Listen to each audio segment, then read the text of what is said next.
नमस्कार, मैं राकेश कुमार शर्मा, भूगोल व्याख्याता, राजकीय उच्च माध्यमिक माध्यमिक विद्यालय खांखला। आज का टॉपिक हमारा है भारत के भौतिक प्रदेश। पिछली क्लास में हमने पढ़ा था भारत की स्थिति अवस्थिति के बारे में पढ़ा था। अब हमारा टॉपिक रहेगा भारत के भौतिक प्रदेश। प्रत्येक एग्जाम में कोई न कोई क्वेश्चन इसमें से आता है। भौतिक प्रदेश से क्या तात्पर्य होता है? तो भौतिक रूप से जो समानता पाई जाती है उसे हम प्रदेश भौतिक प्रदेश कहते हैं। इसके लिए आपको ध्यान देना है कि पूरे मैप में जो भारत का मैप है उसमें हम जो भी लोकेशन देखते हैं उस लोकेशन पे आपको एक इमेज आपके ध्यान में रहती है। जैसे यहां पर्वत है, ये मैदानी क्षेत्र है और ये पठारी क्षेत्र है। तो ये आपके क्या है, भौतिक प्रदेश है। यानी एक बहुत बड़े क्षेत्र में जो समानता पाई जाती है भौतिक रूप से उसे हम भौतिक प्रदेश कहते हैं। यह भौतिक प्रदेश जो वर्तमान स्वरूप आया है उसका मुख्य कारण है अन्नाच्छादन। ये सिविल सेवा में पूछा हुआ क्वेश्चन है। हालांकि ये 11वीं क्लास का टॉपिक है आपका, परंतु ये इस बार आरएस में भी पूछा हुआ क्वेश्चन था कि भौतिक स्वरूप वर्तमान भौतिक स्वरूप कैसे आया? तो अन्नाच्छादन। ये तो अन्नाच्छादन किसे कहते हैं? तो अपक्षय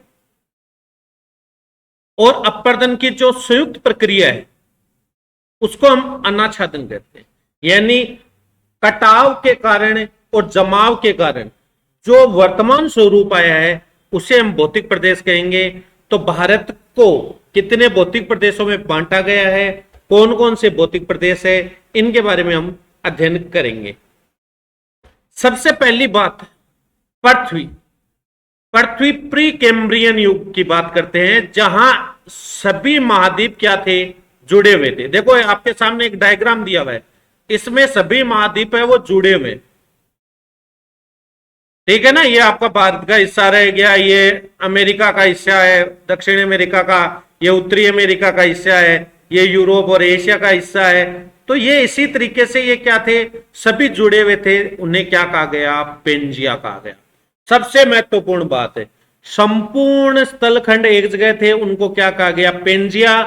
और पेंजिया के चारों ओर का यह जो जलीय क्षेत्र है, कौन सा? जो इसके चारों ओर का जो जलीय क्षेत्र है ये वाला, ये कहलाया पेंथालासा। तो आपको ध्यान देना है, एक ही समुद्र था, महासागर था, उसको कहा गया पेंथालासा, और एक ही महाद्वीप था, उसे कहा गया पेंजिया। अब आपको आगे ध्यान देना है कि पेंजिया के मध्य एक भूसन्नति थी, उसका नाम था टेथीस सागर, जो यहां के लगभग थी। ये वाला हिस्सा है ना, इसके लगभग थी, इसे कहा गया टेथीस सागर।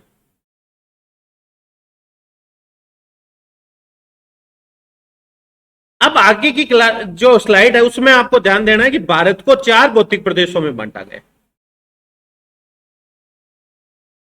उत्तर का पर्वतीय प्रदेश, उत्तर का विशाल मैदान, प्रायद्वीपीय पठार, तटीय प्रदेश एवं द्वीप समूह। देखो यहां पर आपको गौर करना है कि यदि हम गौर करें तो ये जो भारत का हिस्सा है,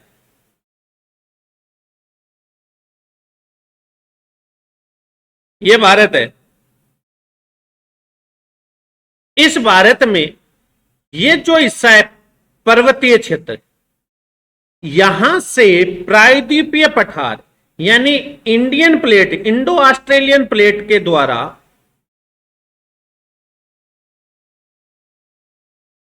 संचलन हुआ किधर? उत्तर की तरफ। और इधर जो प्लेट थी उसका नाम था यूरेशियन, और बीच में थी वो एक भूसन्नति जिसको हम टेथीस सागर था। तो इसके दबाव के और इधर वाली दोनों प्लेटों के दबाव के कारण ये अवसाद एक पर्वतीय क्षेत्र के रूप में आ गई, जिसे हमने क्या कहा? उत्तर का पर्वतीय प्रदेश कहा। इस पर्वतीय प्रदेश का कटाव हुआ और उसके फलस्वरूप यहां जमा हुआ, इसका निर्माण हुआ मैदान का, और प्रायद्वीपीय पठार पहले से है। तो आपको यह ध्यान रखना है, यह लगभग 5 लाख वर्ग किलोमीटर क्षेत्रफल में फैला हुआ है। यह लगभग 7 लाख वर्ग किलोमीटर क्षेत्रफल में फैला हुआ है और यह लगभग 16 लाख किलोमीटर क्षेत्र में फैला हुआ है, किलोमीटर स्क्वायर में। तो सबसे, यदि आपको पूछा जाए सबसे बड़ा भौतिक प्रदेश है प्रायद्वीपीय पठार। अब आप कहोगे तटीय प्रदेश, तो देखो तटीय प्रदेश है, उनमें द्वीप समूह मिले हुए, कई विद्वान इनको अलग अलग लेके चलते हैं। ज्यादातर एग्जाम में यही क्वेश्चन पूछा हुआ है सबसे ज्यादा। और यदि अवरोही क्रम में पूछा जाए तो 1 नंबर पे ये आ जाएगा, 2 नंबर पे ये आ जाएगा, 3 पे ये आ जाएगा और 4 पे ये आ जाएगा। ठीक है ना, ये आप लोगों को ध्यान रखना है। अब आगे बात आती है कि सबसे प्राचीनतम कौन सा है। तो देखो यहां पर सबसे प्राचीनतम की यदि बात की जाए तो सबसे प्राचीनतम जो भूखंड है वो है प्रायद्वीपीय पठार। कौन सा है? प्रायद्वीपीय पठार। पहले मैं थोड़ा सा इसमें बता देता हूं। प्रायद्वीपीय पठार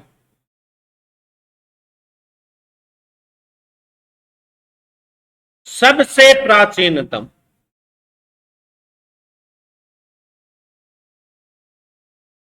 इसके बाद में निर्माण हुआ हिमालय का। तो उत्तर का पर्वतीय प्रदेश है वो दूसरे नंबर पे है। और तीसरे नंबर पर आता है उत्तर का विशाल मैदान। अब देखो यहां एक महत्वपूर्ण बात आती है कि सबसे प्राचीनतम पूछा जाए तो प्रायद्वीपीय पठार, और सबसे नवीनतम यदि पूछा जाए तो उत्तर का विशाल मैदान। यह आप लोगों को ध्यान रखना है भाई, क्या कि उत्तर का विशाल मैदान और प्रायद्वीपीय पठार। इसके बाद में आप आगे की बात करते हैं। यह आपको मैप में दिखाया गया है उत्तर का पर्वतीय प्रदेश और उत्तर का मैदान। देखो ये दोनों किसका हिस्सा है? यह तैतीस सागर का अवशेष है, क्योंकि तैतीस सागर में वलन जो पड़ा उससे पर्वतों का निर्माण हुआ और इसके कटाव से जो घाटी क्षेत्र बना था उसमें किसका निर्माण हुआ? मैदान का निर्माण हुआ। तो ये दोनों प्रदेश किससे बने हुए हैं? ये तैतीस सागर से बने हुए हैं। बहुत बार क्वेश्चन पूछा जाता है और मैदान के बारे में हमारा यहां कंफ्यूजन आता है और हम क्या कह देते हैं? गोंडवाना लैंड कह देते हैं। ये आप लोगों को ध्यान रखना। इसके बाद में आता है दक्षिण का पठार या प्रायद्वीपीय पठार या दक्षिण का तटीय प्रदेश। ये दोनों गोंडवाना लैंड के हिस्से। तो ये आप लोगों को ध्यान रखना है भाई। अब हम बात करते हैं उत्तर के पर्वतीय प्रदेश की बात।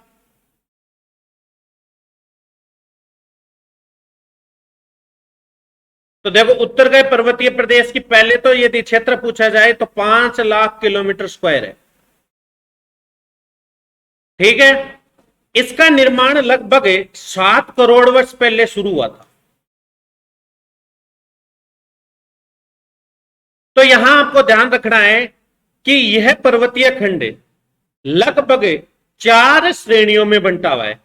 सबसे पहले जो उत्तर की है वो है ट्रांस हिमालय, बाद में महान हिमालय, बाद में लघु हिमालय और बाद में शिवालिक, और इधर आ गया मैदान। यानी आप मैदान से चलकर यदि आप जाते हो कहां? जम्मू कश्मीर की तरफ, तो सबसे पहले श्रेणी आती है उसे कहते हैं शिवालिक। क्या कहेंगे? शिवालिक कहेंगे। यहां आपको ध्यान रखना है। शिवालिक के बाद में आगे चलने पर कौन सी आती है? आगे चलने पर आता है आपका घाटी क्षेत्र। क्या आएगा? घाटी क्षेत्र, जिसको हम क्या कहते हैं? कश्मीर। यहां पर देखो आपको एक बात बताता हूं, यहां से हम चले तो ये मैदान, मैदान से आ गई शिवालिक, शिवालिक से जो ही आगे हम यहां उतरे तो यहां आ गया जम्मू, और जम्मू से आगे चले तो यह आ गया लघु हिमालय, और लघु हिमालय से जो ही नीचे उतरे तो यह आ गया आपका कश्मीर घाटी, और यह आ गया महान हिमालय, यह आ गया आपका लद्दाख का क्षेत्र, और यहां आ गया ये ट्रांस हिमालय। तो आपको ध्यान रखना है कि इसका निर्माण लगभग 7 लाख, इसका लगभग 3 से 3.5 करोड़ वर्ष पहले, और शिवालिक का लगभग 1 करोड़ वर्ष पहले हुआ। ये आपको ध्यान रखना है कि ये किस कब निर्माण हुआ, 1 करोड़ साल पहले हुआ था।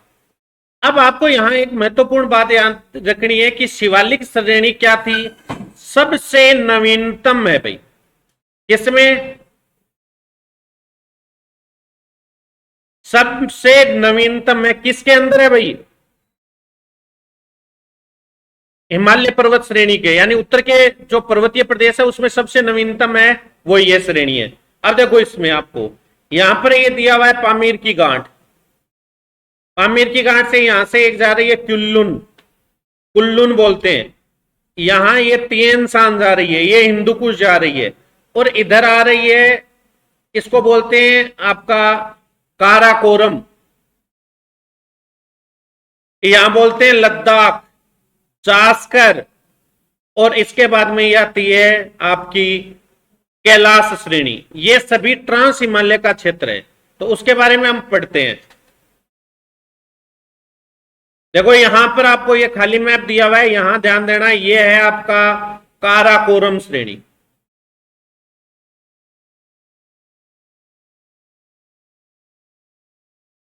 काराकोरम श्रेणी की हम यहां बात करेंगे तो ध्यान देना, इसमें भारत की सबसे ऊंची चोटी गॉडविन ऑस्टिन,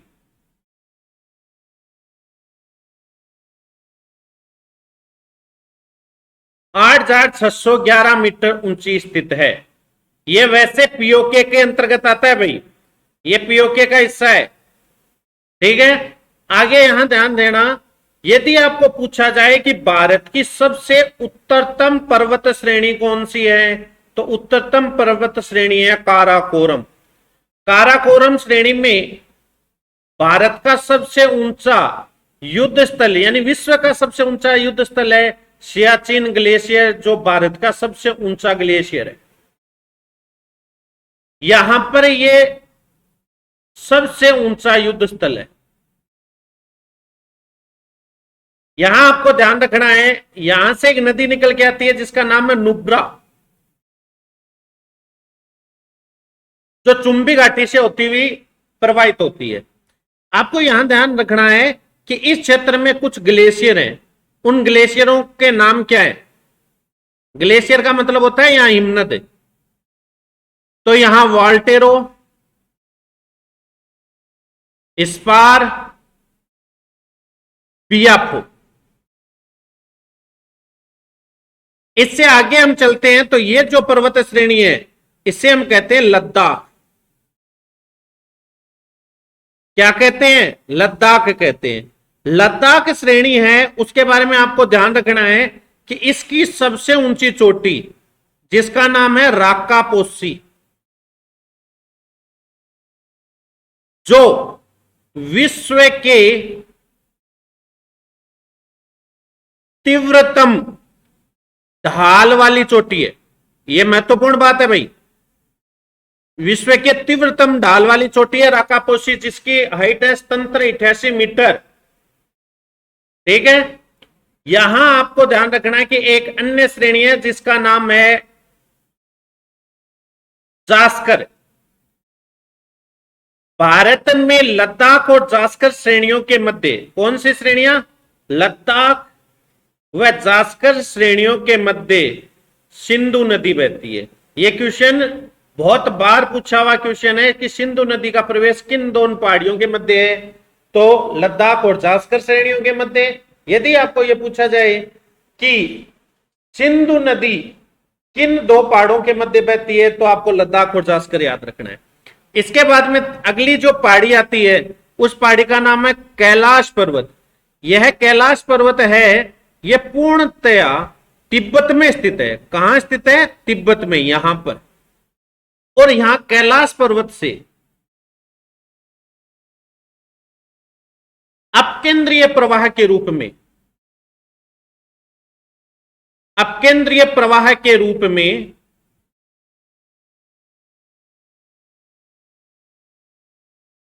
सिंधु, सतलज व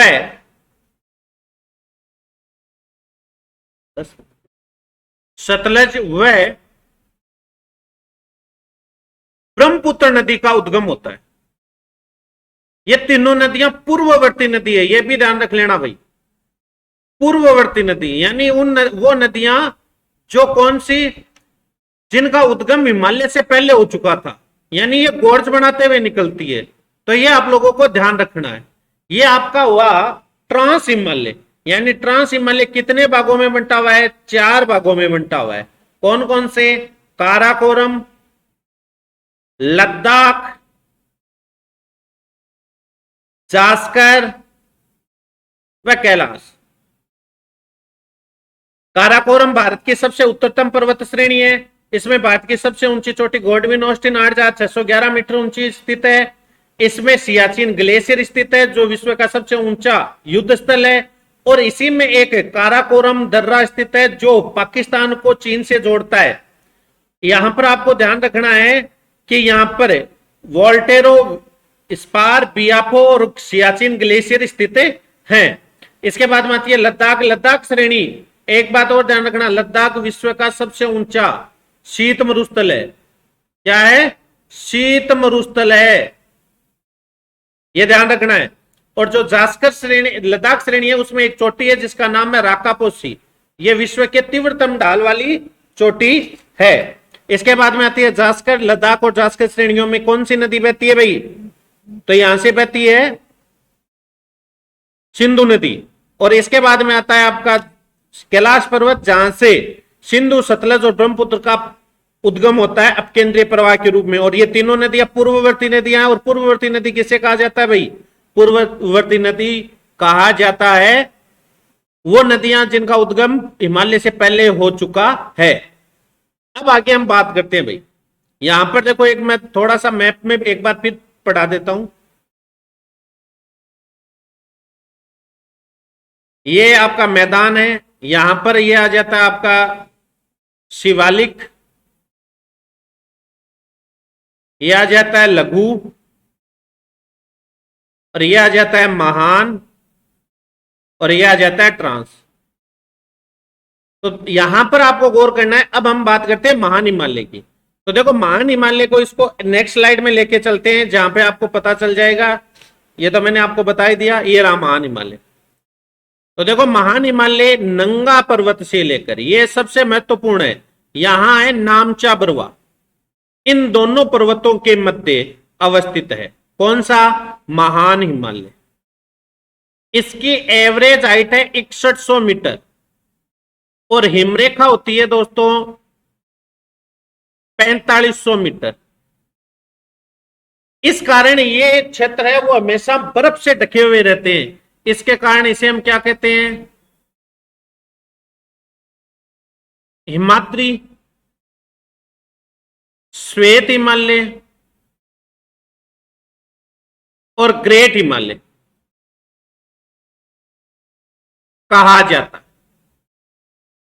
आगे ध्यान देना, इस पर्वत श्रेणी में गंगोत्री,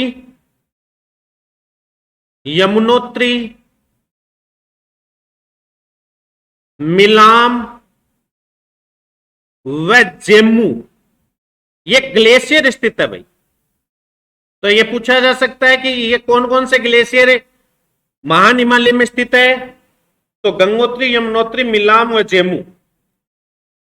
यदि यह पूछा जाए कि यह पर्वत श्रेणी किन दो नदियों के मध्य अवस्थित है, तो यह भी आप लोगों को ध्यान रखना है। तो यह किन के मध्य है? यहां से सिंधु गोर्ज, यानी सिंधु नदी द्वारा जो गोर्ज बनाया जाता है उससे लेकर यहां पर यदि हम बात करें तो एक नदी प्रवेश करती है जिसका नाम है ब्रह्मपुत्र, और वो एक गोर्ज बनाती है जिसका नाम है कोरबा गोर्ज। इसको क्या कहते हैं? इनके मध्य अवस्थित है। इसकी लंबाई है लगभग 2400 किलोमीटर और यह अर्धवर्ताकार स्थित है। यहां से भारत की लगभग सभी जो नित्यवाही नदियां उनका उद्गम होता है। यह जो पर्वत श्रेणी है, इस पर्वत श्रेणी में भारत विश्व की सबसे ऊंची चोटी एवरेस्ट, जिसे सागरमाथा भी कहते हैं, अवस्थित है। ये कहां अवस्थित है? तो ये नेपाल में अवस्थित है। ये 8,848 मीटर ऊंची है। इसके बाद में कंचनजंगा। कंचनजंगा यही अवस्थित है जो भारत के कौन से राज्य में स्थित है भाई बताइए? कंचनजंगा है वो भारत के किस राज्य में अवस्थित है? सिक्किम में अवस्थित है, जो 8,598 मीटर ऊंची है। यह भारत की महान हिमालय में स्थित सबसे ऊंची चोटी है। इसके बाद में यहाँ अन्नपूर्णा आती है, मकालू आ जाती है, नंदा देवी। नंदा देवी के बारे में बहुत बार पूछा जाता है, जो लगभग 7,816 मीटर ऊंची है। और ये पूछा जाता है ये कहां स्थित है, तो ये कुमायूं हिमालय में स्थित है। ये मैं बताऊंगा कुमायूं हिमालय क्या है। ये उत्तराखंड राज्य में अवस्थित है। इससे हम जब आगे चलते हैं, इस पहाड़ से जो ही हम आगे उतरेंगे तो यहां पर क्या होता है, जैसे ये महान हिमालय है। महान हिमालय में एक और ध्यान रखना, कुछ बातें जिनके बारे में आपको पता होना चाहिए। अमरनाथ, केदारनाथ, बद्रीनाथ, गोसाईनाथ, ये जो तीर्थ स्थल है ये यहीं अवस्थित है। यहां पर यह ध्यान रखना है कि ये जो पहाड़ है, इस पहाड़ से जो ही आगे उतरते हैं तो जो आता है लघु हिमालय, इनके मध्य ये जो घाटी क्षेत्र है उसको अलग अलग नामों से जाना जाता है। तो यहां पर ये घाटी है, इसे कहते हैं कश्मीर घाटी। हिमाचल प्रदेश में कहते हैं कुल्लू कांगड़ा की घाटी। इससे पहले यहां पर इसको लाहुल और स्पीति की घाटी भी कहते हैं।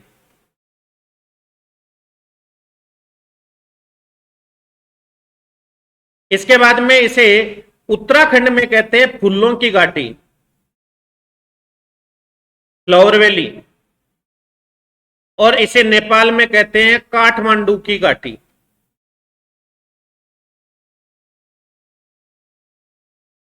ये आप लोगों को ध्यान रखना है, यानी महान हिमालय और लघु हिमालय के मध्य जो घाटी क्षेत्र है उसको जम्मू कश्मीर में क्या कहते हैं? कश्मीर घाटी।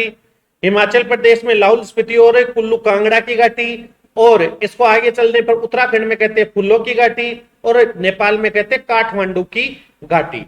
यहां पर आपको ध्यान देना है कि यहां पर कश्मीर में करेवा झील पाई जाती है। ये कई बार एग्जाम में क्वेश्चन पूछा जाता है, करेवा झील क्या है? तो करेवा झील कहते हैं जो यहां पर इन दोनों पहाड़ों से, यानी महान हिमालय और लघु हिमालय, इन दोनों से जो अवसाद आएगी वो जमा हो जाएगी तो कुछ झीलों का निर्माण हो जाता है। इन झीलों में केसर की खेती होती है। किसकी खेती होती है भाई? केसर की खेती होती है। तो करेवा झील किससे निर्मित है? अवसाद निर्मित झील है। और किसके काम में आती है? केसर की। और है कहां? तो यह है कश्मीर में। कहां पर है दोस्तों? कश्मीर में। ठीक है ना। अब हम लघु हिमालय की बात करते हैं, तो हम चलते हैं आगे की स्लाइड में। ये मैंने आपको बता दिया, भूटान में चुंबी घाटी है ही। ये है लघु हिमालय। देखो यहां पर लघु हिमालय की बात करते हैं। लघु हिमालय ये वाली श्रेणी है, महान हिमालय और शिवालिक के मध्य। इसकी जो औसत ऊंचाई है वह 3700 से 4500 मीटर। इस कारण यहां पर शीतकाल में तो बर्फ जमती है और ग्रीष्म काल में बर्फ पिघल जाती है, तो यहां सुनहरी घास उग जाती है जिसे कहते हैं मर्ग, जिसे सोनमर्ग, गुलमर्ग, ऐसे ही ये तो कहते हैं कश्मीर में, यानी जम्मू कश्मीर में। उत्तराखंड में क्या कहते हैं? उत्तराखंड में कहते हैं बुग्याल या पयार। ये आप लोगों को ध्यान रखना है, यानी जो सुनहरी घास उग जाती है उसको कहते हैं बुग्याल या पयार। ठीक है। यहां पर जो ये एवरेज हाइट होने के कारण यहां पर पहलगांव, अल्मोड़ा, शिमला, मंसूरी, कुल्लू, मनाली, और भी जो हिल स्टेशन है वो सभी यहां पर अवस्थित हैं। यहां पर सबसे महत्वपूर्ण बात ध्यान रखना कि यहां पर वनस्पति भी पाई जाती है और उसको हम कहते हैं कोणधारी वृक्ष। कौन कौन से? तो उनमें आते हैं चीड़, देवदार, स्प्रूस, फर, जूनिपर, ओक, एल्म, मेपुल, चेस्टनट, ये पेड़ आते हैं यहां पर। यहां आपको ध्यान देना है कि ये जो श्रेणी है ये हमारे भारत के मध्य और नेपाल के मध्य सीमांकन भी करती है। कौन सी? लघु हिमालय। ये आप लोगों को ध्यान रखना है दोस्तों, ठीक है ना। इसके बाद में हमारा आता है शिवालिक श्रेणी। आगे चलते हैं हम। ये देखो घास के मैदान, मर्ग, गुलमर्ग, सोनमर्ग, ये दिखाए हुए हैं आपको। ये देहरादून देख लो, दो पहाड़ों के मध्य। ये लघु हिमालय। तो देखो एक बात और बता देता हूं, लघु हिमालय और शिवालिक है, जो अगली पहाड़ी आ रही है वो शिवालिक। इसके मध्य जो घाटी क्षेत्र है उसको पूर्व में क्या कहते हैं? द्वार। और पश्चिम में क्या कहते हैं भाई? दून। यहां ध्यान रखना। तो ये तो आ गया देहरादून, पाटलीदून, कोटलीदून, द्वार, हरिद्वार। ये घाटी क्षेत्र है। इस घाटी क्षेत्र में चाय की सबसे ज्यादा खेती होती है, चाय का उत्पादन होता है। दार्जिलिंग वगैरह इसी घाटी क्षेत्र में आते हैं। यह है शिवालिक की श्रेणी। शिवालिक श्रेणी का निर्माण लगभग 1 करोड़ वर्ष पहले हुआ। यह अवशिष्ट अवस्था में, किसमें है? अवशिष्ट अवस्था में। तो यह कटी पट्टी है, यहां से कुछ बरसाती नदी निकलती है जिनका नाम है क्या? हिंडन व घग्गर। ये अभी एक एग्जाम में पूछा होता है, हिंडन किसकी सहायक नदी है? तो ये यमुना की है। ये आपको ध्यान रखना है। और घग्गर है, ये राजस्थान में आती है और ये राजस्थान में लगभग विलुप्त हो जाती है, कई बार जलकीय दिखता होती है। तो ये कहा? पाकिस्तान के फोर्ट अब्बास तक चली जाती है। इसकी ऊंचाई है वो लगभग 900 से 1200 मीटर है। तो ये कभी बर्फ नहीं जमती इस पे। तो ये आप लोगों को ध्यान रखना है। अब देखो नेक्स्ट स्लाइड में एक बार, अभी धन्यवाद नहीं है भाई, आप थोड़ा सा समझना, मैं एक बार समझा देता हूं। ये है आपका ट्रांस हिमालय, यह आ जाता है महान हिमालय, यह आ जाता है आपका लघु हिमालय, और यह आ जाता है शिवालिक। इनको सिडनी बुर्राड के द्वारा नदियों के आधार पर बांटा गया, ठीक है ना। तो यह ध्यान रखना कौन कौन सी नदी किसने बांटा? सिडनी बुर्राड ने। किसके आधार पर? नदियों के आधार पर। यहां पर है सिंधु, यहां है सतलज, यहां पर है शारदा या काली, यहां है तिस्ता, और यहां आपकी आ जाती है ब्रह्मपुत्र। तो इस भाग को, कौन से भाग को? ये जो आपका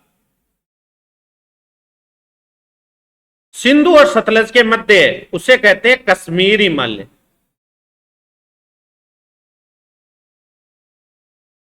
ये आप लोगों को ध्यान रखना है, क्या कहा जाता है? कश्मीर हिमालय कहा जाता है, ठीक है ना। इसके बाद में ये आता है, इसे कहते हैं कुमायूं हिमालय, सतलज और शारदा के मध्य। और ये जो आता है इसको कहते हैं हम नेपाल हिमालय। और इसके बाद में ये आता है, इसे कहते हैं असम हिमालय। तो आप लोगों को यह भी ध्यान रखना है कि सिडनी बुर्राड ने इसको 4 भागों में बांटा,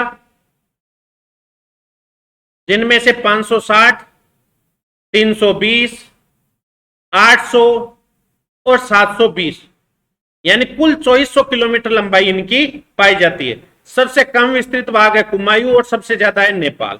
ये आप लोगों को ध्यान रखना है भाई। तो मैं उम्मीद करता हूं आप लोगों को ये अच्छे से समझ में आया होगा, और नेक्स्ट क्लास में इससे आगे की बात हम करेंगे। जहां आपको समझ में नहीं आता कमेंट बॉक्स में कमेंट करके जरूर इसका उत्तर ले, और लगातार आप मेरे साथ बने रहिए, उसके लिए धन्यवाद। इससे अच्छे अच्छे वीडियो आपके लिए लगातार मैं लेकर उपस्थित होता रहूंगा। धन्यवाद।